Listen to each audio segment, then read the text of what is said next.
All right, Shalom. This is part two to the lesson that I did earlier. So, Lord, willing, be edifying. A currency which is respected by its peer competitor economies. It's held by those economies, and that maintains its strength. And it also means that, more than a badge of honor, it actually enables American military power and geopolitical strength to be exercised around the world. So the US, therefore, can wage relatively cheap wars in Afghanistan, for example, for 19 years, in Iraq, which is very, very expensive, because other people are basically giving them their money, buying US treasuries at very low rates of interest. So why is it losing its burnish? Why is it not quite as bright as it used to be internationally?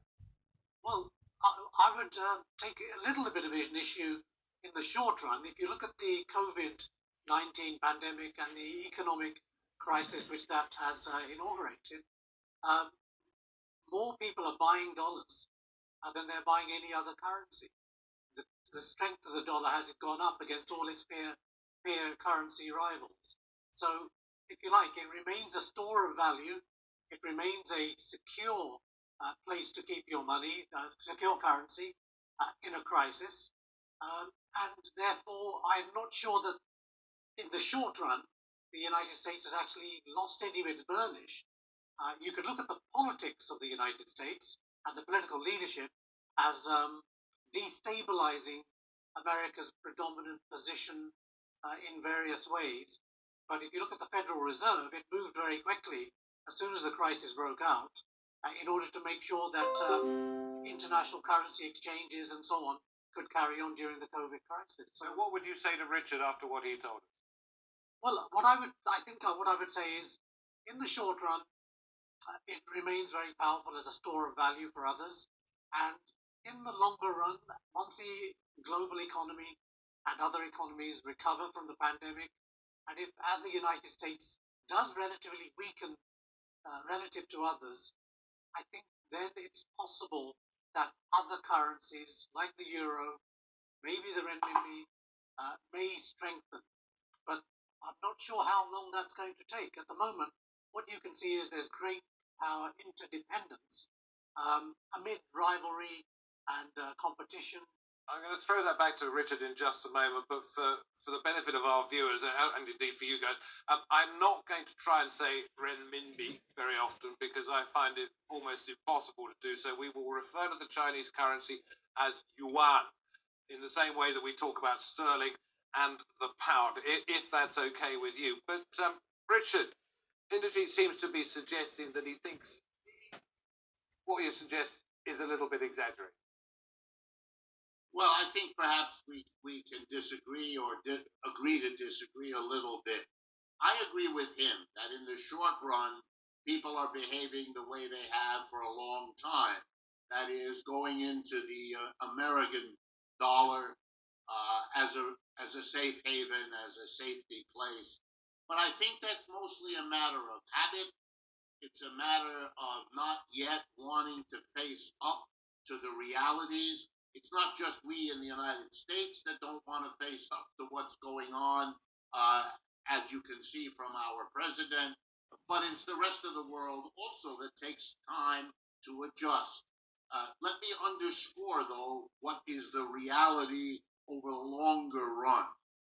Over the last 25 years, the Chinese economy, to pick the key example, has grown on average 2 to 3 times faster than the United States. This is an extremely successful economic development program. Very few like it in the history of the modern world, or any history as far as I know.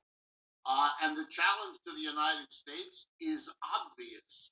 We have seen over the last several years Russia, China, Iran, Venezuela, and many other countries beginning to either think about or actually to substitute international trade settlements in currencies other than the dollar.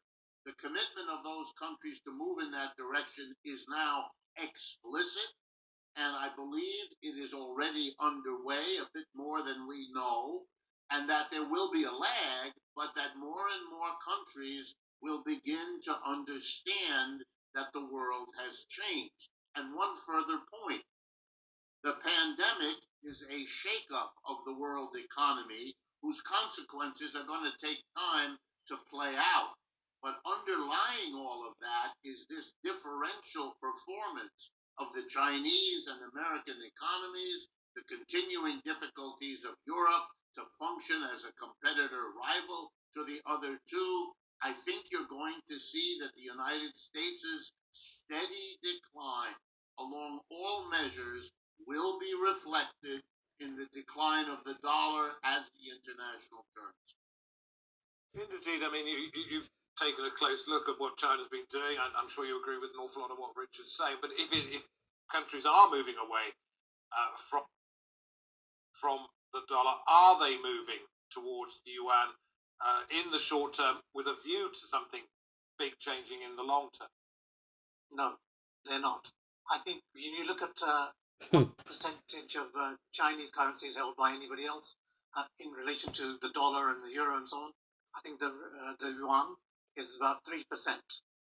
That is nowhere near competitive with the dollar or even with the euro. So what we've got is the possibility of future change and the probability of it, I would say. But I think we're living in a kind of transitional phase, and the direction of that is not entirely certain. We can sort of look at Chinese economic growth and development, but it's never a linear process. We know that Japan also was on a kind of a very, very fast trajectory in the 80s and 90s and has stagnated ever since. And its currency hasn't done particularly, it's a good store of value in some ways, but it hasn't really challenged the dollar. So it's not a clear cut to me that anybody wants to hold the yuan as a kind of reserve currency for themselves in any big way. And I don't think it certainly isn't a challenger to the dollar. Well, let's go back 75 years. Richard, I'll come to you in just a moment again on this one to say what you would like to in reply to what Inderjeet has said. But 75 years to a place in the east coast of the United States, Bretton Woods, an agreement set up there after the Second World War, to which you've already referred, made the dollar the world's reserve currency. And there's a guy called Ben Steele who's written a book called The Battle of Bretton Woods. He's Director of International Economics at the Council on Foreign Relations. You probably know the book. And he had this to say: the Chinese love the Bretton Woods story. They see us here in the United States as being the British of the 1940s, a declining imperial power facing economic and political problems that threaten its global position. And they see themselves as being the Americans of the 1940s. Do you believe that the Chinese see this as an opportunity? Yes, I think the Chinese do, and I think the United States sees it also. And I think that a good part, not all, but a good part of what you have observed in the effort of the Trump administration with its tariffs, with its trade war, with its provocations around the Huawei Corporation, TikTok, WeChat, and all the rest, a systematic effort to slow, to stall this decline that I'm talking about. I think people are aware of it, and they're aware that as the United States declines, the threat of an alternative Bretton Woods, one built around some other currency or basket of currencies, threatens the United States, and that the benefit the United States has gotten from the interaction with China over the last 30 years. And of course, there is lots of interdependency. The problem is there was interdependency between Britain and Germany, and between the United States and Germany and Japan, and so on before World War II.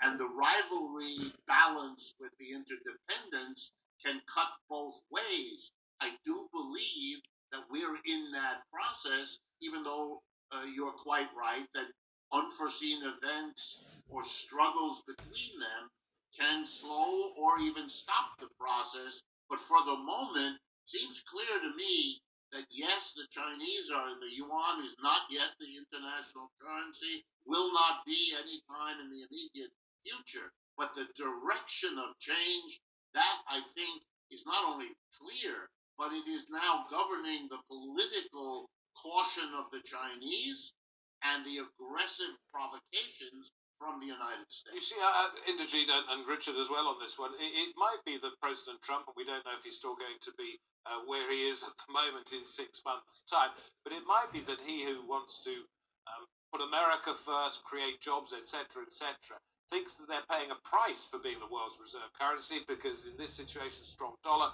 exports cost a great deal more. People aren't buying American goods as much as they might. So he might think it's in the country's best interest, perhaps, to allow this moving away from the dollar situation to continue.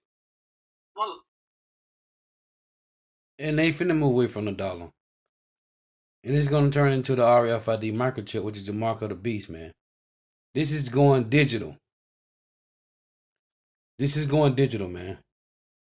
Let me flip this and come back to this. Every 3 years poured more cement than America did in the 20th century as they built their own country. I want to pull up a paragraph here. It says, the American cult of the individual denies not just community, but the very idea of society. No one owes anything to anyone. All must be prepared to fight for everything: education, shelter, food, medical care, what every prosperous and successful democracy deems to be fundamental rights: universal health care, equal access to quality public education, a social safety net for the weak, elderly, and infirm. America dismisses as socialist indulgences, as if so many signs of weakness. How did the United States go from a place where we were building ships, several ships a day, we all collectively sacrificed as a country for a wartime effort, to this cult of individualism? Well, the cult of individualism has always been one of the great strengths and wonders of the United States, of course, going back to the founding fathers.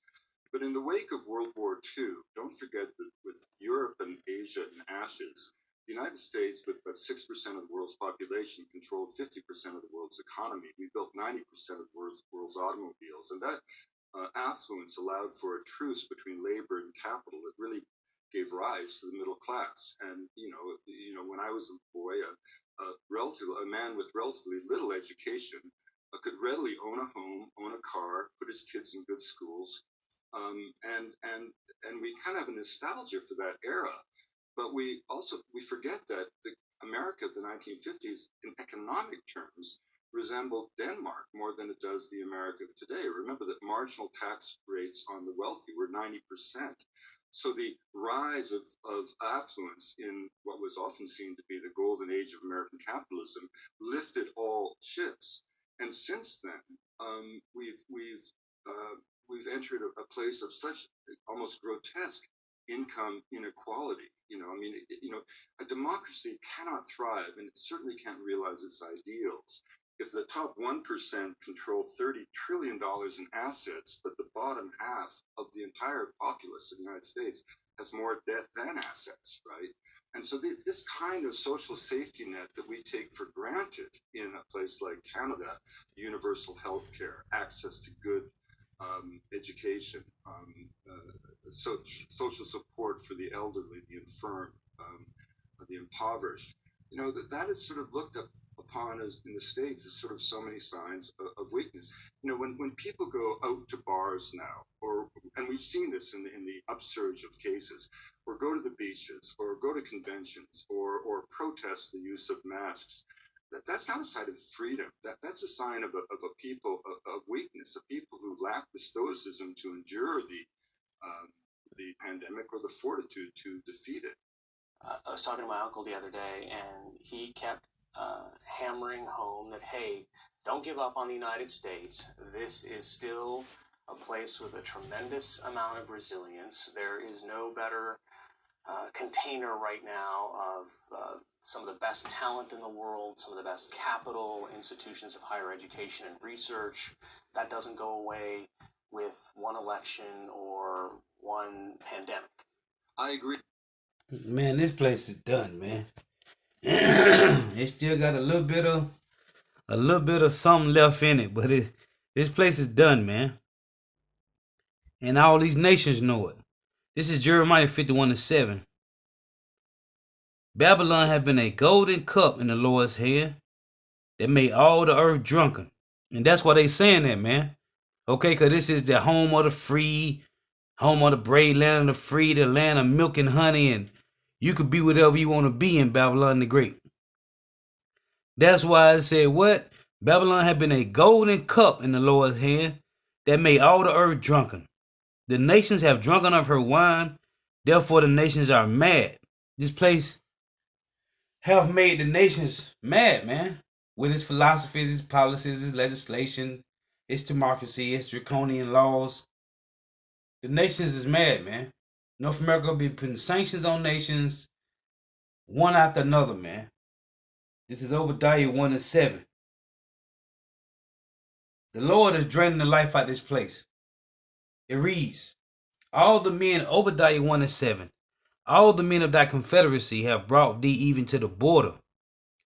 The men that were at peace with thee have deceived thee and prevailed against thee. This is a future prophecy. They that eat thy bread have laid a wound under thee. There is none understanding in him. So while Esau still talking about it's some good in this place, don't just give up on North America yet. And you heard that's a heathen. Okay, this guy that's doing the interviews, he's a heathen, man. Of course he gonna say that. He's living his best life over here, man. Okay? These devils living their best life over here, man. And 2/3 of Israel along with them, man. This place is done, man. Otherwise, it wouldn't have been no interview. Let's continue. I agree 100%, and I wish with all my heart that your uncle is absolutely right. As I say in the essay, You see, he said he wished with 100% of his heart that his uncle was right. Hey, man, Esau know this place is done, man. The decline of America is no time to gloat, no time for celebration. At a moment, when all of civilization could have gone down a rat hole of unimaginable horrors, the military might and the industrial might of the United States. And what's crazy is the elites know this place is done, man. Okay, they trying to get their last pennies out of this place. But 2/3 of Israel, you so-called Negro, Latino, Native Americans, West Indian Haitians, you don't know nothing, man. You sit around here enjoying life to the best of your ability, man. Thinking it's going to get better. But the elites, and not even the elites, this guy ain't no elite, man. He just know about the rise and fall of empires, man. Okay, they know about history. You see, these people like this guy here and Richard Wolff and Peter Schiff and Gerald Celente and this guy Jeremy Babe, these guys know, man, this place is done. That's what they're trying to tell you, to get gold and silver. Invest your money in gold and silver, man, because this place is done, man. It's over. These guys know the place is done, but you don't. You thinking it's getting better. And they know it's getting worse. That's why they squeezing all the last few drops of gold and silver and whatever Bitcoin they can get out of this place, man. Because it's done. Literally, in the lifetime of our fathers, saved the world. And that's not hyperbole. And certainly, if the hinge of history does turn to an Asian century dominated by the current regime in China, with their 200 million surveillance cameras and their treatment of various minorities and so on, treatment of the people of Hong Kong, we will certainly be nostalgic for the American era. But again, I think that if America is to heal the bonds, you have to have some kind of sense of collective community, some sense of benign collective purpose. The talk of polarization in the States is always seen through the lens of the political immediacy, if you will, in the States. But in historic terms, it is so deeply sad and it's so deeply corrosive. And no matter what happens in November, whoever is elected, whether the president is resoundingly defeated or whether he wins again, if America can't begin to bridge the gap between itself, that kind of prosperous and hopeful future that your uncle envisions may just not happen. Hey, and it ain't gonna happen, man. Hey, that was straight to the point. This is Ecclesiastes chapter 10 and verse 16. It reads, "The Lord overthrew countries of the heathen and destroyed them to the foundation of the earth. He took some of them away and destroyed them and have made their memorial to cease from the earth." You don't hear about the Egyptian Empire no more. You don't hear about the Medes and the Persian Empire or the Roman Empire. What you hear about? Babylon the Great, the revised Roman Empire. Again, Ecclesiastes chapter 10, verse 17. Let's read 16 again. "The Lord overthrew countries of the heathen and destroyed them to the foundation of the earth. He took some of them away and destroyed them and have made their memorial to cease from the earth," man. This what's going on, man. You heard what the guy just said. Hey, this place is done, man. Babylon the Great is finished. It's just a matter of time before it fall to its knees, man. Okay? It's on one knee right now, man. You got Babylon the Great standing on one leg and it's bending down on one knee, man. This place is finna fall over, man. I mean, do societies know when they've peaked, or how long till they figure this out? I mean, it's not like an athlete that can just kind of look back at their split times and say, yeah, you know what, I was faster 5 years ago. You know, the fascinating thing is, you know, the British Empire, few people realize it reached its greatest geographical extent in 1935, you know, long after the Great War. But we now know, of course, that the empire was absolutely bled white and bankrupt by that war. In fact, probably its height was back in the 1880s. And yet there they were in 1935, still having the gin and tonics on all corners of the world. And the map of the world was red, but the torch of history had long before passed the Americans. And so, you know, it's the first thing you read from that article. Again, none of this is something I wish, and certainly I did not write it in any bitterness or any desire to hurt my American friends and family members. But the reality is that, you know, empires rise and fall, eras come and go. That's the truth of history. And if the people can't see what's going on to themselves, that's often a sure sign that danger is on the horizon. What's so wrong about pointing inward and saying we have our... And the people can't see, man. They can't see. At least 2/3 of Israel can't see. Okay? Hey, cause this we here to let our people know, man. So-called Negro, Latino, Native American, West Indian Haitians, that this place is finna crumble, man. Wake up, man. our own problems to fix, and perhaps we don't need to be on the world stage in the same way. Well, what is the impact of, you know, having global leadership or a society standing if you choose to do that? Well, I don't think there's necessarily anything wrong about it. It's more an issue of, you know, the American presence on the global stage. Do we look back over the last 50 or 60 years and believe that it's been, for all of its problems, fundamentally a positive or a negative force in the world? Certainly, the idea of turning back upon ourselves, you know, improving our infrastructure, looking after our own people, is probably long overdue. But I think that the bigger question is the integrity of who we are. You know, how do we bridge this divide? I mean, how do we get back to a place where, and part of this is just you know, sociological. I mean, people always talk about how great the schools were in the 1950s, but often left out of that equation is the fact that the only opportunities for women in that decade were, of course, nursing or secretarial or teaching. So when we grew up, or when I grew up, you know, our teachers were women who today are on the bench. They're surgeons. They're running for office. They're running corporations. So, you know, some of these things just, you know, And the idea, that a family can be solid and middle class just with a single wage is simply no longer the case. So some of these changes we just have to adapt to. But I think this. It's too late to adapt, okay? And it's Proverbs 29 and 18.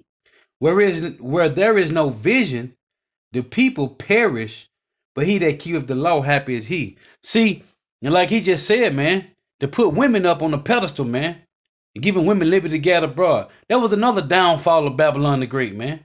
Okay? Hey, it seemed good for them at the time. Hey, but you see now, man.